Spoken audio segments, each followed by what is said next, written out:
বিন্দি,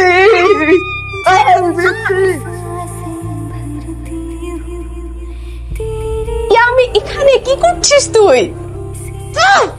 মামা আমাকে, এটা কে? আমাকে আগে না। কে? এই সরি সরি।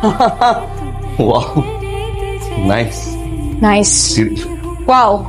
আপনি লাভ দিয়ে আমার কোলে উঠলেন কেন? আমি কোলে উঠেছি। আপনি হুট করে এসে আমাকে কোলে নিয়ে এভাবে চিল্লাচ্ছেন কেন? কিসের জন্য? আপনি পিছনে দেখেন না তো, আমি এভাবে আসছি, আপনি এভাবে লাভ দিয়ে আপনি কোলে উঠছেন। আমি কোলে উঠেছি? এটা কি পাগল? হ্যাঁ, এগুলো কি বল এগুলো? আমি কেন কোলে উঠবো? আপনি, আচ্ছা বাবা প্লিজ, তোর এবার একটু থাম। সিল্ক থাকার, আই লাভ রুড গার্ল। সুন্দর হয়ে গেছিস। এটা কি মানুষ? এটা তো কোনো মানুষ না। আমাকে প্রাণী খাওয়া